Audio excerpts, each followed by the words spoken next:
Hei, bună, eu sunt Zenia, azi am revenit cu un nou videoclip. Deoarece nu am făcut de mult timp un videoclip în care să vă vorbesc despre cărți, astăzi voi face un book haul în care vă voi arăta cele mai noi achiziții ale mele în materie de cărți și cele mai noi cărți pe care eu le-am primit de la edituri și pentru care sunt foarte recunoscătoare.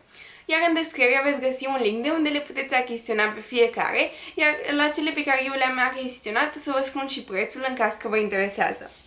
Prima carte pe care eu am primit-o de la editura 3 și pentru care sunt foarte fericită este Socrate în Blood, semnată de Laurențiu Staicu. Este una dintre cele mai noi apariții ale acestei edituri și povestește filozofia pe înțelesul adolescenților, un subiect care mă interesează foarte tare, având în vedere că doresc să-l studiez și la liceu. Vreau foarte tare să o citesc în acest an sau anul viitor și atunci o să o revin cu o părere despre ea. Are și un autograf de la autor aici și mi se pare tare interesantă. Următoarea carte este un thriller semnat de Maureen Johnson, Maestrul Minciunilor. Este primul volum din seria Stevie Bell, cred că este singurul publicat la noi în România sau dacă mai există și al doilea volum o să vă las link către acela în descriere. Cartea spune povestea unei școli, Academia Ellingham, este o școală privată pentru genii, unde cel ce a fondat-o acum câțiva ani are parte de o mare nenorocire, fiica și soția acestuia îi dispar și singurul indiciu lăsat în urmă este o scrisoare de la un anumit maestru al minciunilor în care se află o grămadă de moduri de a ucide. Și acesta rămâne unul dintre cele mai mari mistere nerezolvate din istorie. O tânără, Stevie Bell, o adolescentă pasionată de acest subiect, se înscrie la această academie, fiind sigur că va putea să rezolve acest mister, însă acest maestru al minciunilor reapare și odată cu el și moartea. Mi se pare tare interesantă și abia aștept să o lecturez. Următoarea carte pe care eu am achiziționat-o este Jurnalul unui adolescent timid, semnat de Steven Chbosky. Cartea stă la baza filmului meu preferat, The Perks of Being a Wallflower, sau cartea cu filmul cu același nume. Spune povestea acestui adolescent care trece prin schimbare, prin ajungerea la liceu. Este un fel de coming of age, povestește viața lui prin niște scrisori pe care le trimitem unui prieten imaginar, în care povestește cum este să îți faci noi prieteni, cum este să descoperi dragostea adevărată și problemele din familia sa. Filmul este foarte bine realizat, iar autorul acestei cărți l-a și regizat pe acela, așa că abia aștept să o lecturez și pe aceasta, deoarece pare foarte frumoasă și cred că o să-mi placă chiar mai mult decât filmul. Următoarele cărți vin de la editura Polirom, pentru care le mulțumesc foarte mult. Sunt două cărți pentru copii. Prima este Jurnalul Lotei, Cât de oare să fie. Este al doilea volum din această serie. Are niște ilustrații foarte simpatice și cred că o să o termin astăzi, deoarece vreau neapărat să aflu prin ce aventuri mai trece Loti. Ea ne povestește despre cum o gașcă nouă de fete a apărut în clasa ei și cum ea și sora ei nu pot să intre acolo, deoarece le fac pe aceste fete oi. Așa că putem afla și noi prin ce aventuri amuzante mai trece această fetiță. Și este recomandată copiilor de peste 6 ani și eu am citit primul volum și mi s-a părut destul de simpatic pentru o carte pentru copii și cred că este perfectă pentru cine este abia la început cu lectura. Următoarea carte este semnată de un autor român, Lucian Dan Teodorovici. Este Silvestru și Marele Dictator, cu ilustrații de Carmen Paris. Aceasta este. Spune povestea acestui motan foarte isteț, care este foarte îngrijorat de umanitate, deoarece apare o nouă epidemie, iar el încearcă să ajute. Are ilustrații absolut superbe și este recomandată copiilor de peste 8 ani, fiind potrivită și aceasta pentru copiii ce sunt la început cu lectura, având și un scris mare și fiind tare subțirică, iar eu cred că o să o citesc tot astăzi, deoarece am chef de lectură. Următoarele două cărticele sunt în limba engleză, de fapt următoarele 3 cărticele sunt cărți pe care eu le-am achiziționat, două sunt din Cărturești, una este de la un anticariat. Prima este Howl's Moving Castle. Este cartea ce stă la baza unui anime pe care eu încă nu l-am vizionat, deoarece abia aștept să citesc cartea.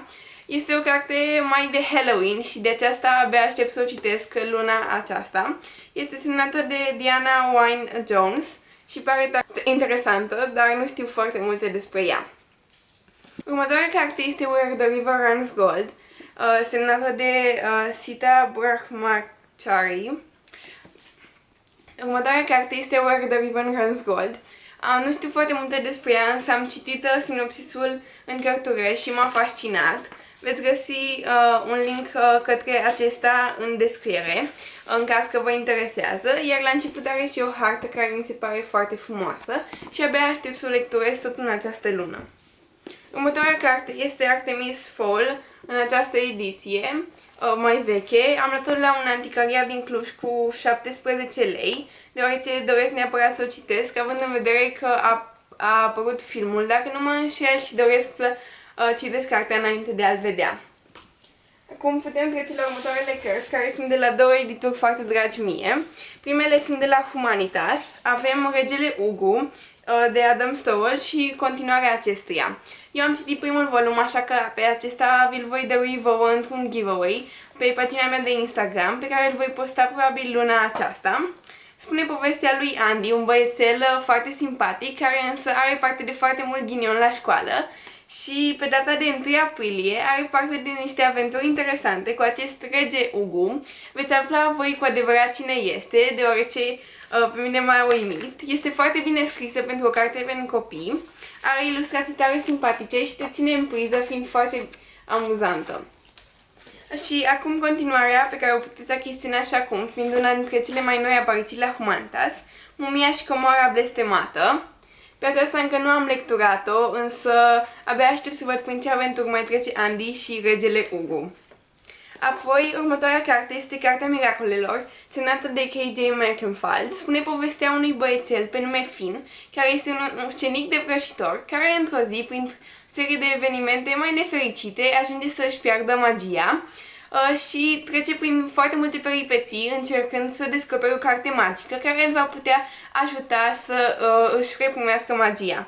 Are ilustrații realizate de Joana Bucur, absolut superbe, și eu abia aștept să o lecturez, iar ea este recomandată copiilor de peste 8 ani. Următoarea carte este una tare subțirică, Să nu vinzi înger păzitor.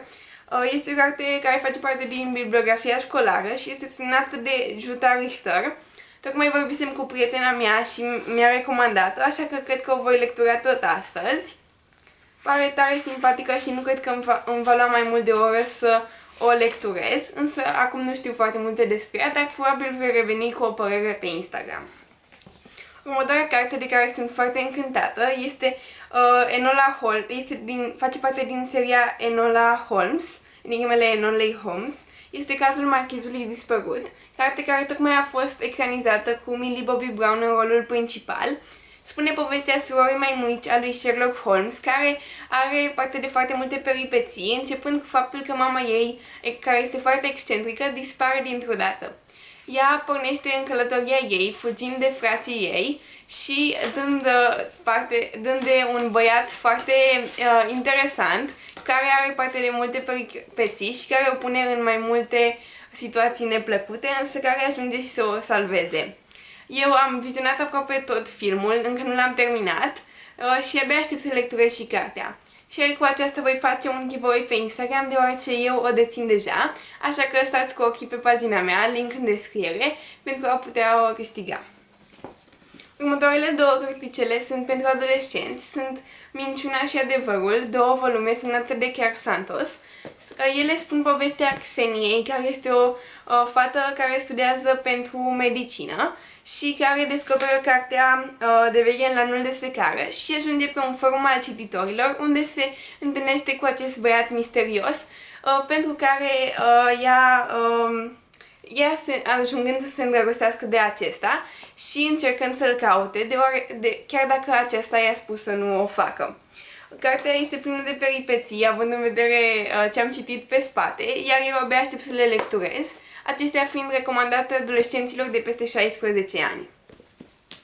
Următoarele 3 cărticele sunt de la editura Corin și sunt foarte încântată de acestea.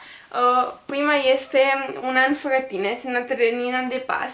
Pe aceasta o lecturez acum și abia aștept să o termin.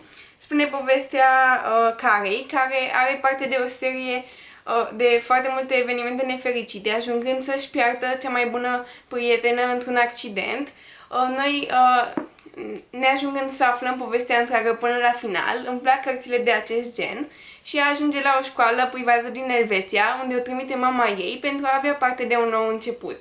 Ea cred că este în ultimul an de studiu și abia aștept să aflu care este întreaga poveste, deoarece ea ajunge să se simtă vinovată pentru ceea ce s-a întâmplat în noaptea de ajunului nou.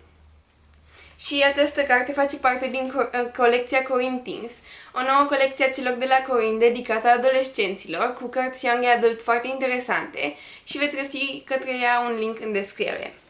Următoarea carte este Ce să nu faci dacă devii invizibil.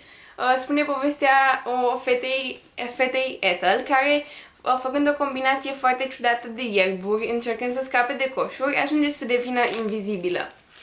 Cartea semnată de Ross Fulford ne spune povestea ei, încercând să se regăsească pe ea, chiar dacă nu se poate vedea, și încercând cu foarte multă ardore să rămână vizibilă.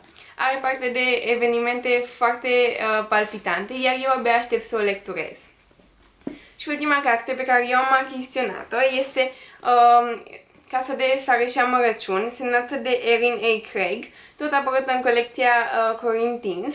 Nu știu foarte multe despre ea, dar pe spate scrie un coneac la malul mării și 12 surori blestemate, ceea ce mi se pare o descriere foarte drăguță și foarte interesantă.